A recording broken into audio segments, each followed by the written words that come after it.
Assalamualaikum warahmatullahi wabarakatuh.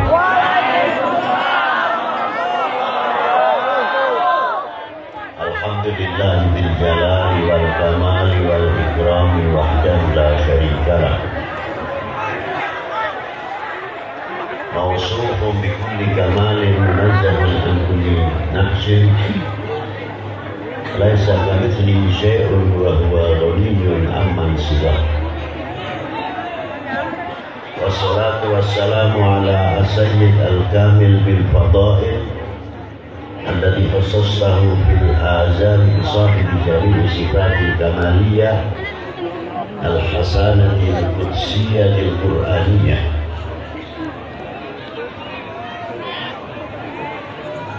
Al-munfaridi bi khalqihi wa khuruqihi bi ashrafil khususiyah An-Nabi al-Ummi al-Maktubi baina katibaihi khatamin nubuwah Al-Habib al-Ali al-Qadri al-Azim al-Jah Walam yakhluqil khallaqu khalqan mithlah La qablahu wa la ba'dahu afdal minhu Wa akram manzilatahu inda hadrati sultani mamlakatil ahadiyah Wa ja'altahu wasitatul uzma li ahli la ilaha illallah Sayyidina Muhammadur Rasulullah sallallahu alaihi wa ala alihi wa sahbihi fi kulli lahati wa nafasin adada ma wasi'ahu ilmullah amma ba'du. Hadratil muhtaram al-mukarramun, para sesepuh, bini sepuh, para alim ulama yang selalu saya banggakan dan tidak terlepas kebanggaan itu saya berdoa semoga kami ini yang terlalu fakir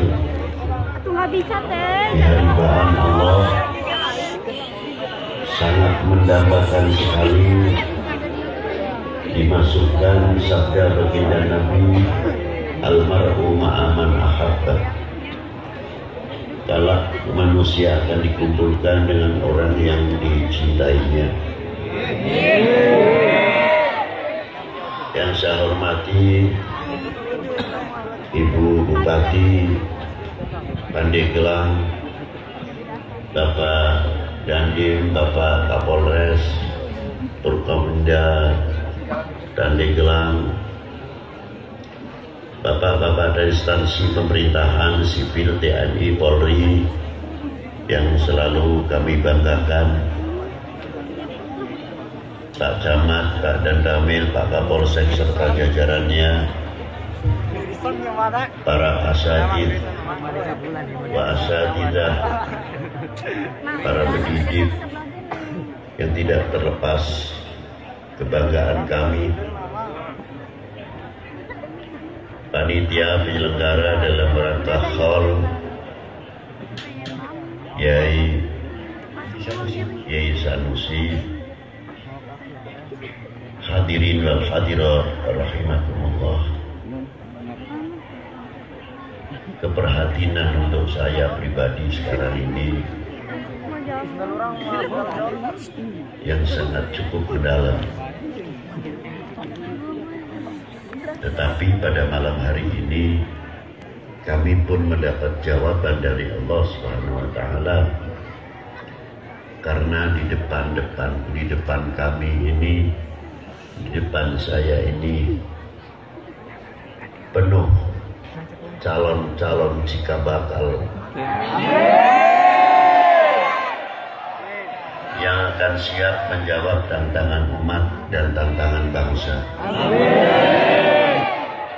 Saya yakin kalian mampu untuk menjawab. Maka dari itu, waktu jembatan emas yang kita meniti masih terlalu panjang. Jangan bangga dahulu, tapi majulah setapak demi setapak. Insya Allah akan mendapatkan apa yang kalian cita-citakan.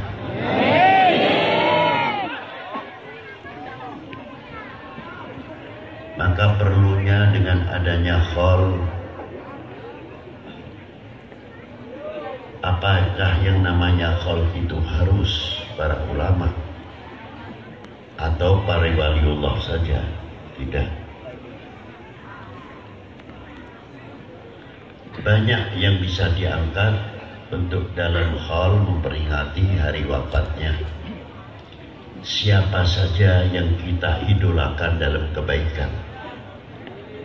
Lebih-lebih para ulama, para aulia. Mungkin di Banten ini secengkal bumi ini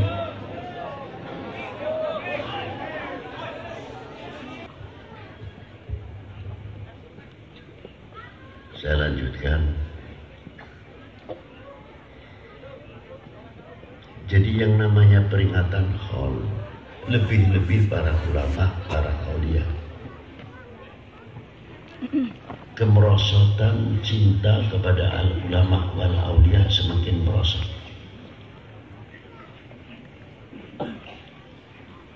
Dari akibat merosot, karena mahabbahnya sudah mulai melentur.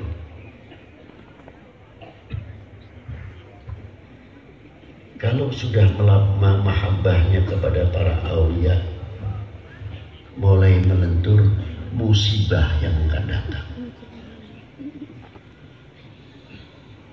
Sebab apa melenturnya? Kurang kepercayaan umat ini sebagian kepada para aulianya atau kepada para ulamanya.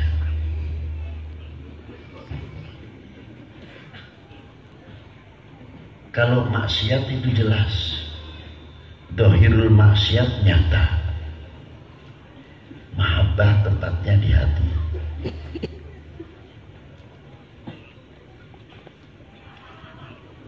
Sebab kita cinta kepada para aulia, cinta kepada para ulama, pintunya mahabbah cinta para sahabat. Tandanya orang yang mahabbah kepada baginda Nabi, yang pertama cinta kepada para sahabatnya, cinta kepada para ahli bait Nabi, cinta kepada para pewaris Nabi, sampai tabi'ina bi ihsan ila yaumiddin. Tapi sayang, apabila sejarah-sejarah ini sudah mulai melentur, sudah mulai hilang, kalau saya, para bapak dan para anak-anakku dan adik-adikku yang kubanggakan, bukan menafikan orang lain. Saya kalau menjadi warga Banten, saya bangga. Banten dan sekitarnya luas. Karena apa? Sultannya adalah waliullah, sultannya ulama illah. Dari regenerasi dari Maulana Syarif Hidayatullah sampai Maulana Hasanuddin Banten, Maulana Yusuf, Ki Ageng Tirtayasa, Ki Muhammad Syifa, dan selanjutnya, tidak satu pun sultan di Banten ini bukan ulama. Kalian harusnya berbangga hati di sini. Syukur kepada Allah Subhanahu wa Ta'ala.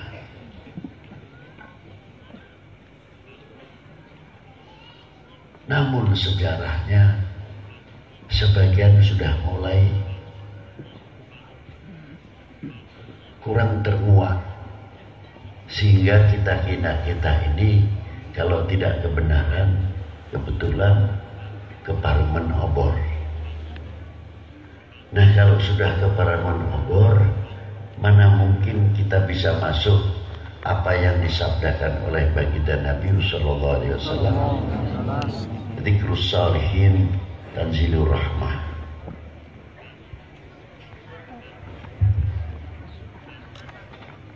Maka kalau kita angkat, kita ulang tahun nih, kita mengambil dari kedua orang tua dahulu sebelum kita menceritakan para ulama.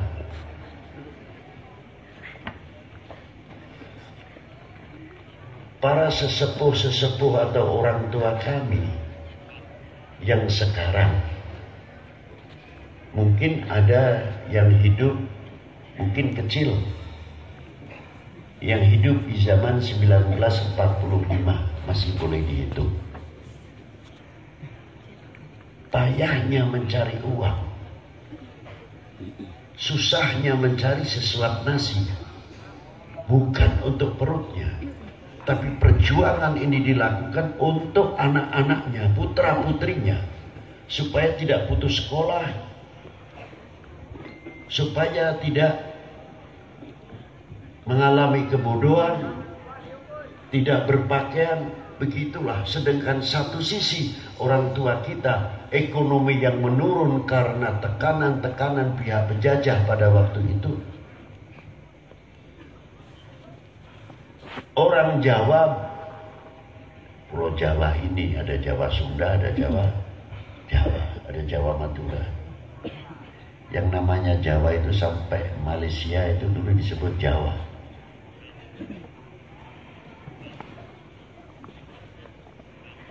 Orang-orang kita boleh sekolah hanya sampai batas kelas 3. Pandai nulis sama pandai membaca. Selain dari itu, tidak. Apa sebabnya?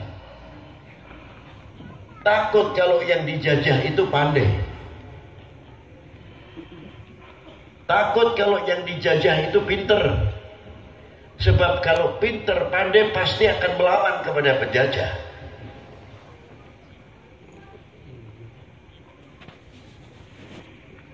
Politis juga. Namun para ulama-ulama kita tidak pernah tinggal diam. Begitu hebatnya membangun pesantren di pedesaan, di pegunungan dan lain sebagainya. Karena tidak tega para sesepuh, para ulama melihat bangsanya dan melihat umat ini dalam kebodohan. Itu perjuangan para sesepuh, para ulama kita. Nah, kedua orang tua kita bagaimana ikut andil supaya anak-anaknya menjadi anak-anak yang baik, tidak menjadi anak yang memalukan kedua orang tuanya, tidak menjadi anak yang memalukan kepada gurunya, tidak menjadi anak yang memalukan para sesepuhnya, tidak menjadi anak yang memalukan para pendiri bangsa ini, para leluhur bangsa ini, para karuhun bangsa ini. Malu rasanya bagi para beliau yang telah berjuang mati-matian, bermandikan keringat, mengucurkan darah demi cintanya kepada bangsa dan tanah airnya, cintanya kepada umatnya. Tidak sedikit andil para beliau.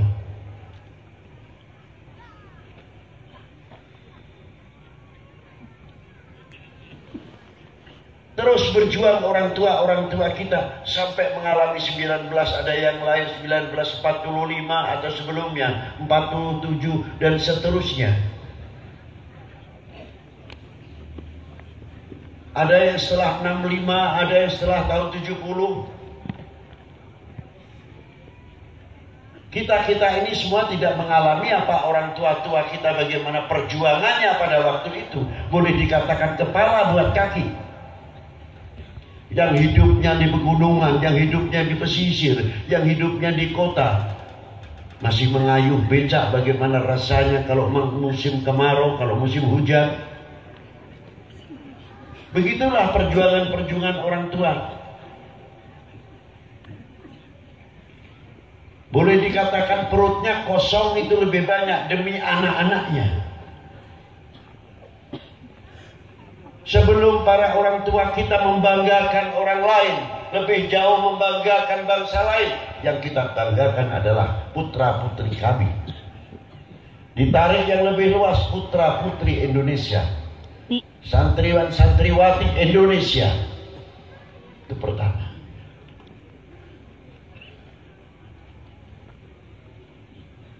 Tapi apa ketika kita melakukan kepada orang tua situasi dan keadaan? Makanya Pak Habib kalau ziarah kubur kedua orang tua, setelah baca salam kepada ahli kubur, Pak Habib tidak menceritakan, tidak baca Yasin dulu. Kita membayangkan wajah emak, bapak. Saya bertanya pada diri saya sendiri, ketika hidup kedua bapak emak ini, kamu pernah membahagiakan apa?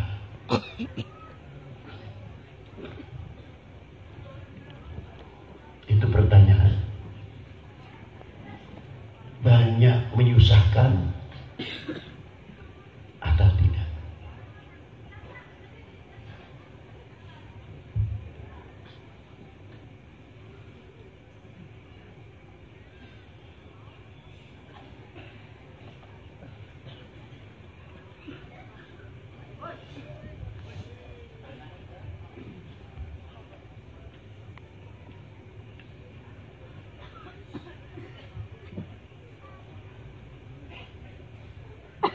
Ditarik yang lebih tinggi lagi.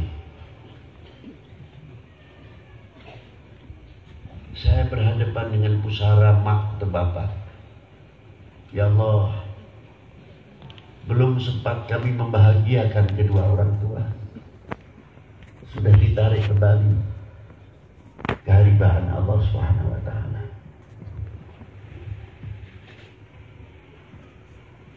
Kita bayangkan bagaimana payahnya kedua orang tua pada waktu menyekolahkan kami, memesantrenkan kami. Sekarang di rumah keadaannya seperti apa, Bu yang masih hidup? Kita datang. Mak kita, ibu kita, bapak kita yang sedang sakit di rumah terkadang tidak tahu. Pikirannya puyeng, pusing, memikirkan untuk kiriman anak-anak yang di pesantren atau biaya sekolah, kita pun tidak tahu.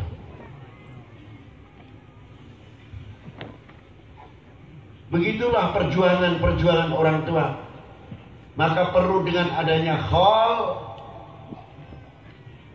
kedua orang tua untuk mengingatkan kembali bagaimana perjuangan kedua orang tua membesarkan anak-anaknya.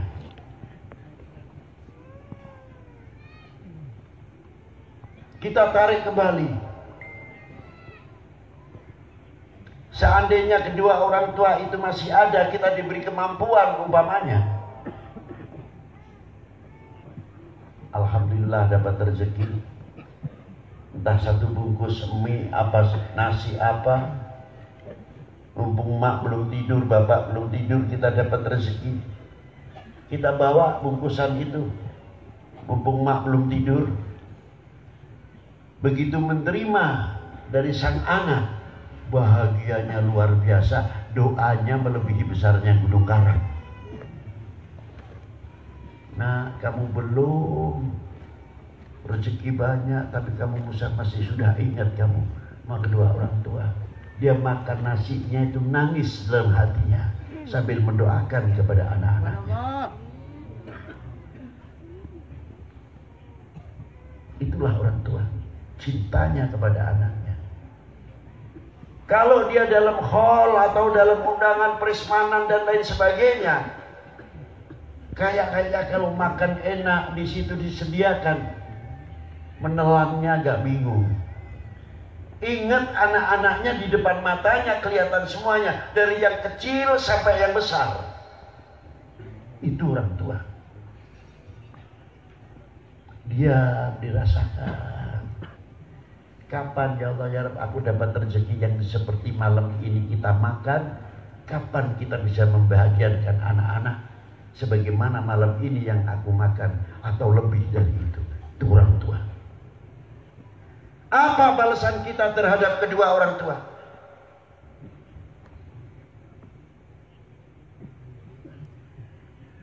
Untuk menjawab bagaimana caranya membahagiakan kedua orang tua, Orang tua saja masih hidup, masih belum mampu membahagiakan, apalagi kalau sudah meninggal.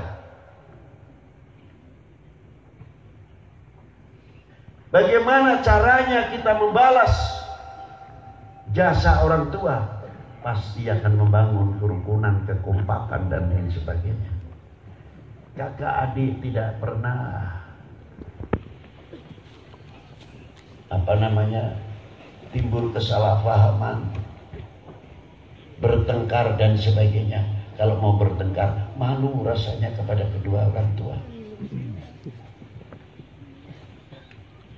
Akan membangun keluarga as-sakinah yang tentram, yang rukun, yang kompak, tidak mudah dipecah belah, tidak mudah mendengarkan hoax atau hoak. Karena apa? Matanya punya filter, telinganya punya filter, mulutnya pun ada filternya. Bisa memisahkan berita-berita yang akan memecah belah umat ini, yang akan memecah belah bangsa ini. Dari sekop yang kecil akan memecah belah keluarga ini, kakak beradik ini. Sudah mempunyai filter bagaimana caranya.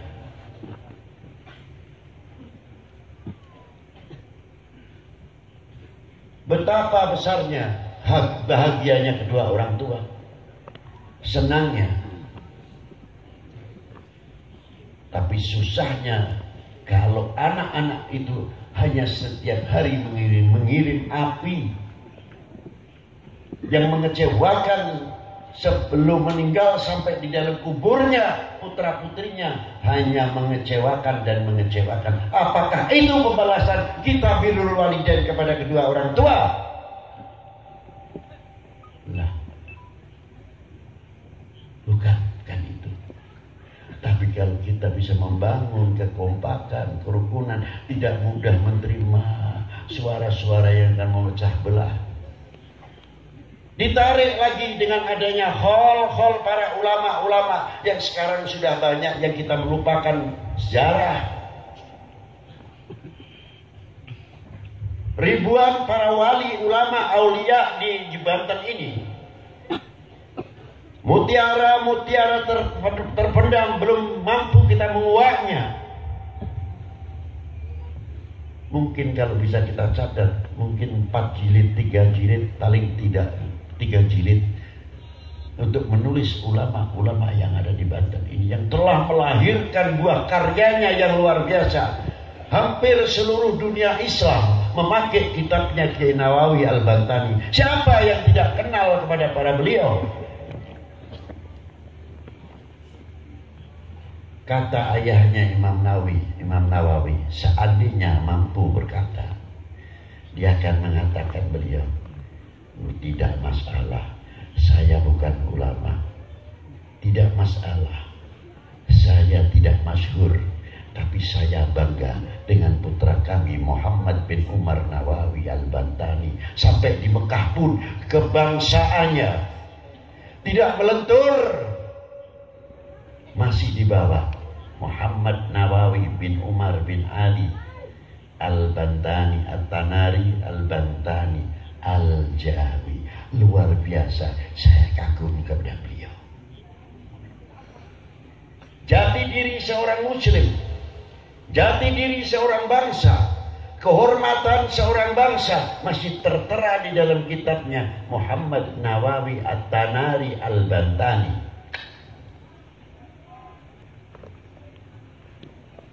Bukan seperti saya, pengen ke Eropa belajar, makan pakai sendok garpu, pulang jas-jas nano. Lupa. Seolah-olah kita, kalau dikatakan orang Indonesia malu, orang Jawa malu. Kalau ditanya, what you come from, Anda dari mana? Saya kebetulan dilahirkan di Indonesia. Ya Allah, ya Rabb, nasib benar itu orang. Malu mau mengaku bangsa Indonesia. Tapi Kiai Nawawi Al-Bantani tidak. Masih 400 kitab yang belum dicetakkan. Karangan Syekh Nawawi Al-Bantani. Belum yang lain-lain. mengangkat nama para ulama aulia di Banten, di Indonesia ini umumnya, mengangkat warga Banten Kiai Nawawi, mengangkat nama bangsa Indonesia, melahirkan tokoh ulama yang luar biasa seperti Kiai Nawawi Al-Bantani. Bangga bangsa lain melihat ulama baru seorang Kiai Nawawi, padahal masih banyak. Bagaimana yang lain?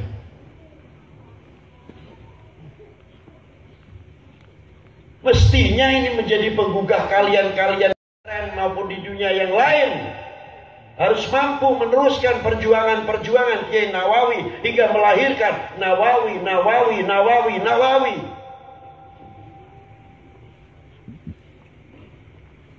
Harusnya begitu. Nawawi pembangun bangsa, Nawawi syiarul Islam, Nawawi yuhibbus salawat, Nawawi yuhibbul maulid, Nawawi yang mempunyai perguruan tinggi, Nawawi ahli pertanian, Nawawi ahli ekonomi, Nawawi ahli kedokteran, Nawawi ahli antariksa, ahli astronomi, dan lain sebagainya. Karena banyak Nawawi. Kayak apa bangganya? Indonesia sudah mempunyai kebanggaan.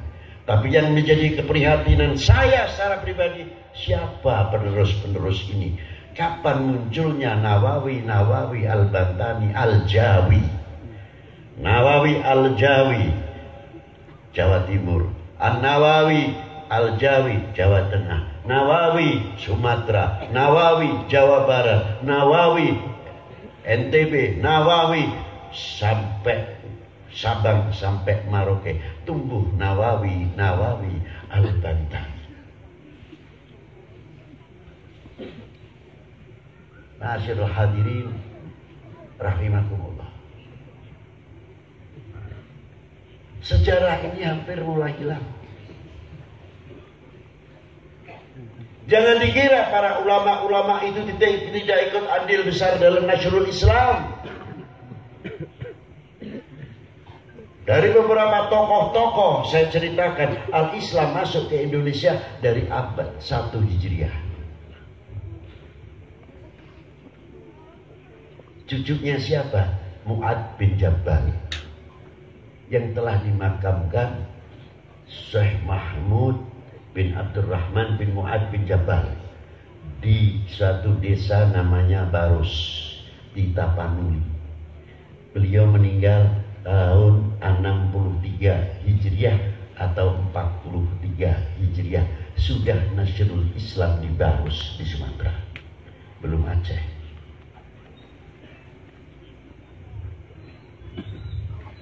Lalu berduyun-duyun beberapa ulama-ulama, khususnya dari ahli bait Nabi sallallahu alaihi wasallam. Dari mulai Sayyidi Syekh Amir Abdul Malik, dari putra-putrinya beliau, terutama Syekh Abdullah Udmat Khan, yang melahirkan tokoh yang luar biasa Ahmad Shah Jalal, juru damai ketika di kerajaan Champa dan yang satu lagi di daerah perbatasan Vietnam, di mana dua kerajaan itu bertikai. Syekh Ahmad Udmat Khan datang sendiri, single fighter.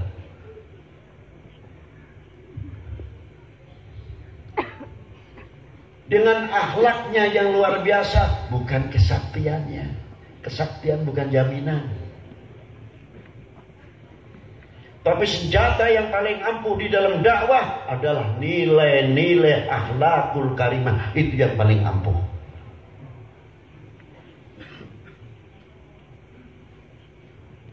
Beliau dakwah sehingga bisa mendamaikan dua kerajaan, yang akhirnya beliau diambil menantu. Aneh, yang memilih lain agama, yang dipilih lain agama, tapi menjadi pemersatu. Di Anam, kerajaan Anam sama Champa.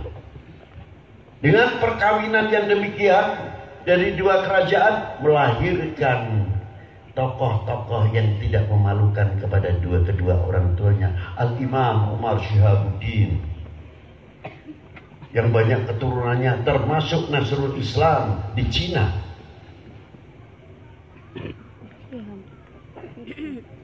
Dan yang kedua Al-Imam Jamaluddin Husain, regenerasi keturunannya yang banyak Nasrul Islam di Malaysia sampai Kamboja sampai Indonesia khususnya.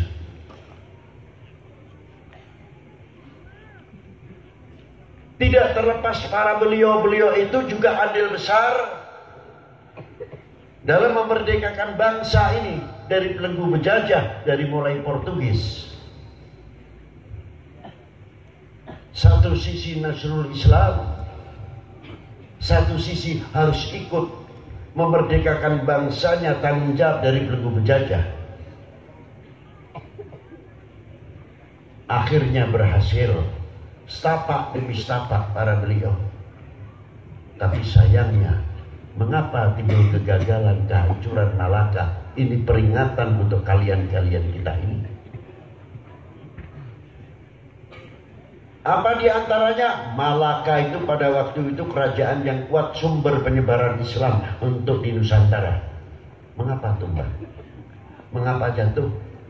Padahal Sultan Abdul Fattah telah mengirimkan pasukannya yang dipimpin oleh putra mahkotanya, Sultan Adipati Yunus.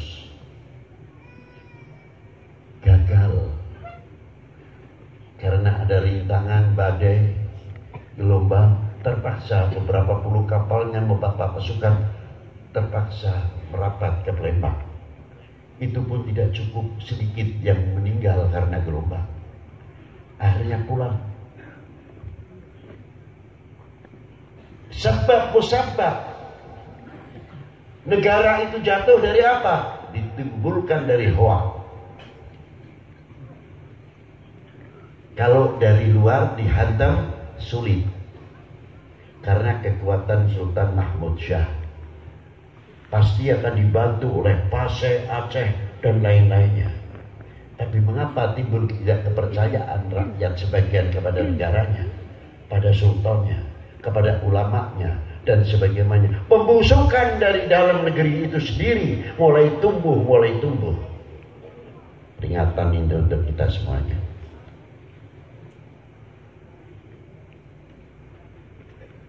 Pembusukan itu berhasil, akhirnya Sultan Mahmud bisa dilengsarkan, jatuhlah, selesai peristiwa Malaka.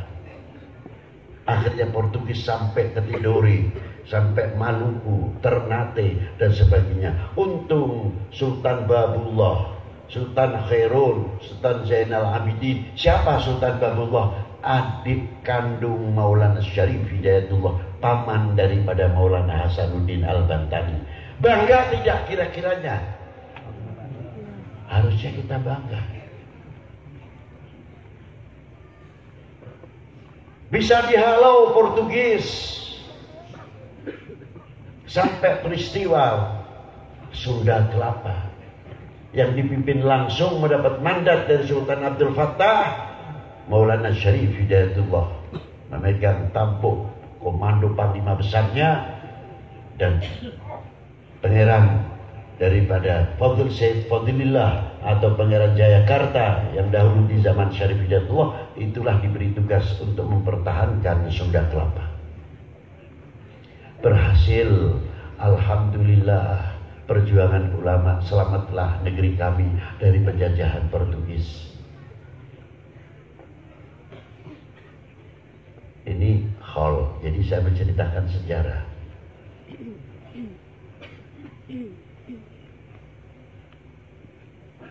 Tidak lama setelah selesai semuanya, muncul VOC Belanda.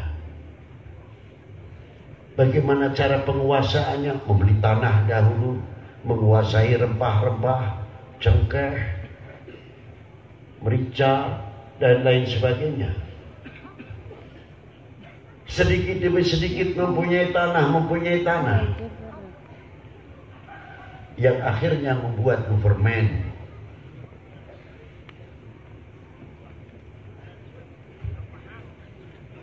Terpaksa memaksa Sultan Agung di Mataram bangkit. Bagaimana cara bangkit beliau? Harus dipersatukan umat ini dahulu.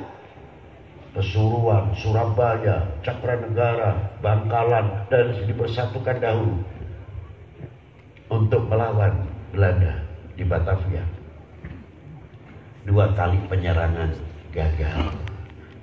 Karena apa? Penyakit influenza atau flu diserang oleh nyamuk malaria, sehingga banyak yang mati di jalan perjalanan yang melalui utara ataupun melalui selatan.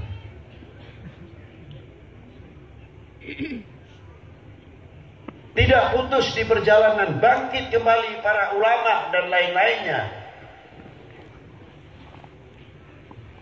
Muncullah beberapa tokoh-tokoh ulama pada waktu itu. Yang tidak terlepas sebagian adalah min dzurriyyatin Nabi sallallahu alaihi wasallam. Tolong adik-adik ini dengarkan baik-baik sejarah untuk bekal kalian. Apalagi menghadapi situasi seperti sekarang ini. Ini bekal untuk kalian. Saya tanya kepada kalian, wahai saudaraku, wahai anak-anakku, kira-kiranya negaramu terpecah belah ini kira-kiranya rela tidak? Ya. Jawab yang tegas. Ya. Buktikan kalau tidak, jangan asal ngomong aja.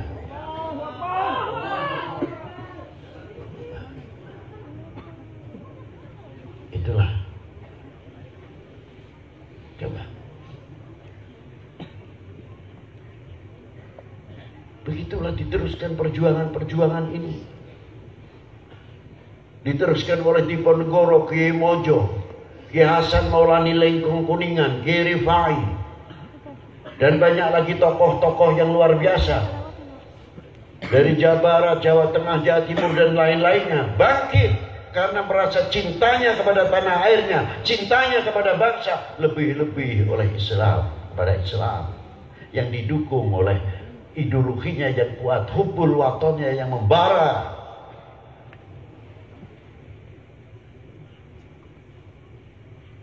Dari mana sih munculnya hubbul waton? Ayat yang menerangkan.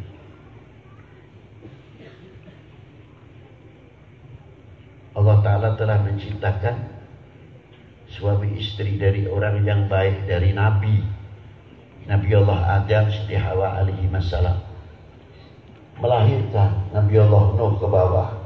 Dari mulai Nabi Allah Nuh melahirkan Bani Arya, suku Arya, Babilonia, Barbar, sampai yang lainnya, suku Semit, pecah menjadi beberapa bangsa, diberi oleh Allah Ta'ala sebidang tanah masing-masing untuk menjadi tanah airnya.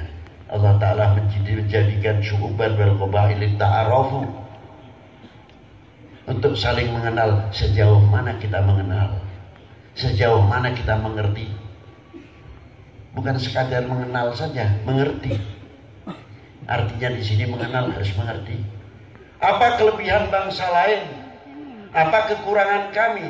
Dan apa kelebihan kami? Apa kekurangan yang lain? Untuk saling mengisi, untuk menjadi juru damai, lita'arofu, untuk saling mengenal, saling menghargai, saling melindungi antar suku bangsa itu. Bukan untuk saling benturkan. Karena apa? Disitulah berdiri Al-Amin, Al-Amin, sebagaimana Rasulullah SAW pada waktu itu meletakkan Hajar Aswad yang hampir saja bertumpahan darah, tapi Rasulullah lah yang bisa menyatukan Al-Amin, Al-Amin. Kemana Al-Amin, Al-Amin sekarang?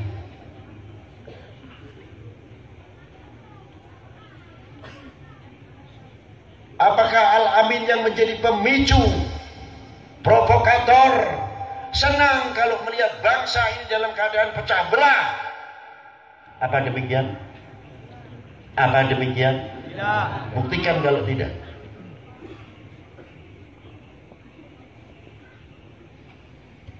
Senang rupanya kalau kita lihat, terus ribut terus. Coba kita mengenali ta'arufu yang dibekali inna akramakum indallahi atqakum, dengan takwa kita, takwa kalian inilah bekal untuk lita'arufu, untuk menjadi pemersatu umat, untuk menjadi pelindung umat. dan lain sebagainya. Insya Allah apabila mengenal li ta'arufu, dunia ini aman, saya yakin. Biar Pak, kucing mau mendengarkan siapa tahu. Dah biar. Itu satu contoh. Maka disinilah kita yakin pemberian tanah yang diberikan setiap suku bangsa menjadi negaranya masing-masing, kita yakin itu yang menciptakan Allah Ta'ala, yang memberikan Allah Ta'ala. Disinilah yang dimaksud hubbul watan minal iman. Nah itulah. Ma'asyiral muslimin rahimakumullah. Pejuang muncul saya tadi ceritakan. Sampai berkibarnya lagi sang saka merah putih. Kalian telah ambil apa? Kemana kalian 1945? Saya tanya. Belum lahir. 47 udah lahir. 48 ada peristiwa apa? Tentara kami Indonesia sedang berhadapan dengan sekutu. Ditikam dari belakang. Peristiwa Madiun, berapa ulama yang menjadi korban? Di mana kita? 55, paling kalau ditanya 65, kita masih kecil, Bib. Ya kita belum lahir. Inilah.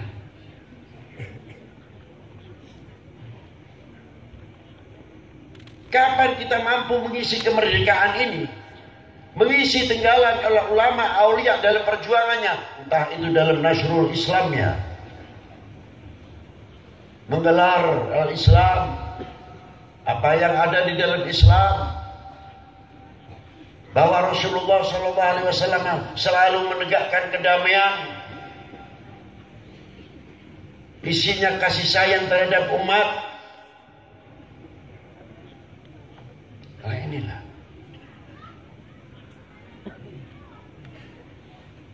Tidak ada perpecahan. Ma'asyiral muslimin rahimakumullah. Itulah perjuangan-perjuangan para ulama, para aulia. Kita ini tinggal mengisi, meneruskan perjuangan ulama-ulama yang ada di Banten ini khususnya. Menjadi regenerasi penerus sehingga tidak memalukan pada para beliau. Kalau kita cintanya luar biasa kepada para beliau, insya Allah dengan cinta itu akan menghindarkan maksiat. Tidak usah kita ribut, sudah yang masalah memberantas maksiatan sudah ada. Tapi Pak Habib Lutfi mahabbah ya, di antaranya karena melenturnya kecintaan kita kepada ulama wal aulia, apalagi lebih-lebih kalau kita tarik kepada baginda Nabi sallallahu alaihi wasallam. Kalau sudah cintanya sama Rasulullah merosot, apa yang akan terjadi? Diingatkan oleh Rasulullah. Sudah banyak cobaan di Indonesia. Tidak usah kita menuding fulan, daerah fulan. Cukup kita pandang untuk peringatan kepada kita. Kalau kita sudah jauh dari para al-ulama, Rasulullah bersabda apa? 3 hal akan jatuh kepada kita. Yang pertama, rafa'ullahul barakah min ma'isyatihi. Barokah akan ditarik oleh Allah SWT. Kalau barokah sudah ditarik, diangkat. Banyak orang pegang uang 20.000, 50.000. Kalau dulu Pak Habib 10 sen sanggup sekolah, itu sudah alhamdulillah luar biasa senangnya. Sekarang anak-anak kecil pegang handphone. Mungkin dari handphone itu bisa saja dikirimi gambar-gambar porno yang belum waktunya balik, yang belum tentu mengetahui haknya seorang perempuan, haknya seorang lelaki. Kita tidak sadar, belum waktunya dewasa. Anak-anak kita mengerti kedewasaan itu, tapi apa dewasa itu? Apakah tidak mengkhawatirkan? Ini satu. Banyak lagi. tanah ini gersang, padahal subur. Barokah sudah diangkat, kena gelombang sedikit hancur, kena goyangan sedikit hancur, mudah digoyang karena perekatnya dari barokah dan mahabbatil bin nabi, mahabbatil bil aulia. Perekatnya sudah mulai meluntur. Jangan salahkan bumi ini kalau mudah digoyang. Kalau ingin balak turun lagi, lebih besar dari yang lain, teruskan perpecahan. Silakan teruskan perpecahan terus, gontok-gontokan terus. Dah lama insya Allah. Dan para aulia kalau sudah lepas cuci tangan, tadinya ada yang menanggung balaknya mukmin, demi sayangnya pada para umat, lepaskan begitu, selesailah kita. Mungkin dari laut kidul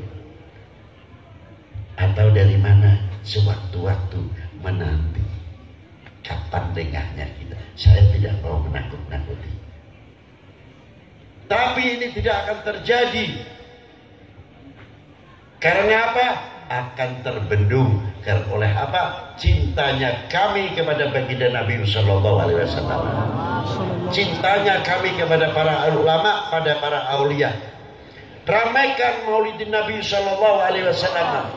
Biarkan orang yang mengatakan bid'ah maulud. Peringatan haul nanti akan ada 10 November, di antaranya itu.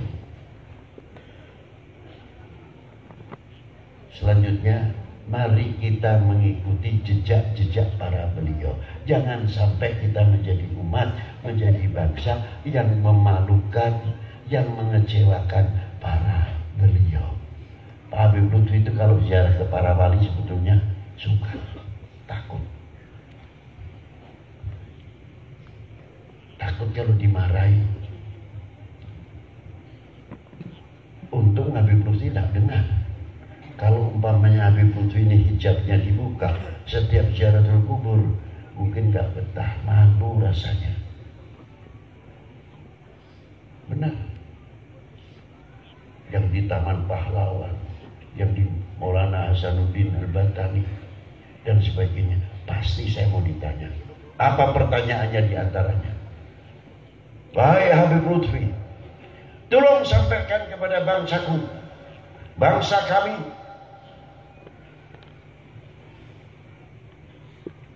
Indonesia yang telah aku persatukan, keringat yang telah aku teteskan, darah yang telah kami kucurkan demi cintanya kepada bangsaku, bangsa kami telah tegaknya kembali Sangsaka Merah Putih. Sampaikan kepada bangsaku Habib Lutfi. Kenapa? Apa itu? Jangan kecewakan kami. Itu pesan para beliau paling tidak. Jangan kecewakan kami. Jangan beri kesempatan oknum-oknum bangsa lain yang menunggu Indonesia bisa dibagi berapa. Tumpeng ini kayak tumpeng. Bagi 6, apa bagi 9, apa bagi 2. Hati-hati di sini.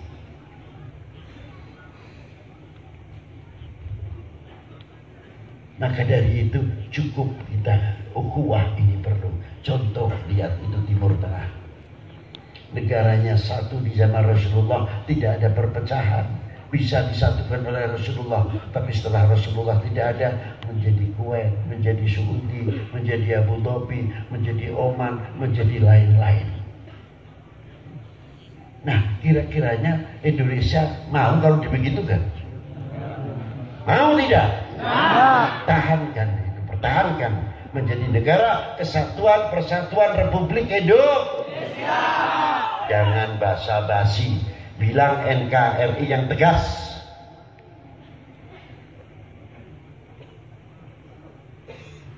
NKRI harga bukan bahasa.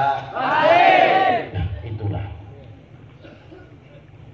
Alhamdulillah malam ini masih saya merasa ikut bahagia sekali masih begini hebatnya sampai jam berapa ini? Jam 12 masih tahan. Cek sudah masih bentak keneh panonah teh. Aduh, sampai abdina nu capek. Kalah dengan anak-anak muda, tapi saya bangga betul dengan kalian kok. Betul. Saya cuma minta satu sama Allah Ta'ala. Di mana-mana saya minta sama Allah. Kalau melihat kalian. Kalau kalian ini betul-betul seperti apa yang kami katakan tadi, bisa menjaga akidahnya ala ahli sunnah wal jamaahnya dengan menjaga keutuhan republik ini, saya selalu minta sama Allah Ta'ala, ya Rasulullah, biar saya sama bersama Rasulullah SAW di pintu jannah, asal orang-orang yang betul-betul mempertahankan ahli sunnah wal jamaah, yang benar-benar memperjuangkan bangsanya masuk dahulu ke surga, biar saya di pintu dahulu. Karena cinta saya kepada kalian. Assalamualaikum warahmatullahi wabarakatuh.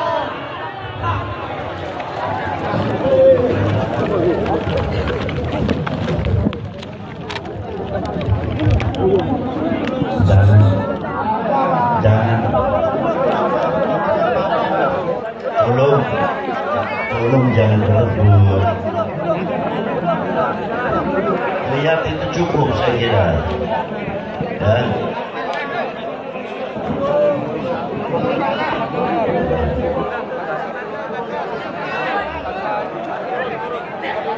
Bismillahirrahmanirrahim. Allahumma shalli ala sayyidina Muhammad. Allahumma shalli wa sallim wa barik ala sayyidi sadat. Hidayah wa nihayah. Khalifatullah fi ghazainil ardi was samawat. Wa ala alihi wa sahbihi ma damat sadatil qadat. Salatan aftahu lana biha babal khairat wa sa'adat. Dari dunia dari ma'ad. Wa ala alihi wa sahbihi ajma'in. Alhamdulillahi rabbil alamin.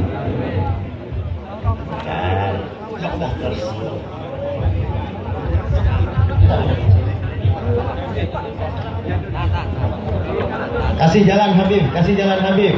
Keselamatan Habib lebih utama. Keselamatan Habib lebih utama. Kasih jalan Habib. Keselamatan Habib lebih utama. Dimohon, dimohon.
يهلا الوطن يهلا الوطن يهلا الوطن هم الوطن من الإيمان ولا تكن من الحرمان الحضور يهلا الوطن يهلا الوطن يهلا الوطن يهلا الوطن هم الوطن من الإيمان ولا تكن من الإيمان الحضور يهلا الوطن إندونيسيا بلادي أنت عنوان فخامة كل من يأتيك يوما فبحيا الكرامة تلك يوما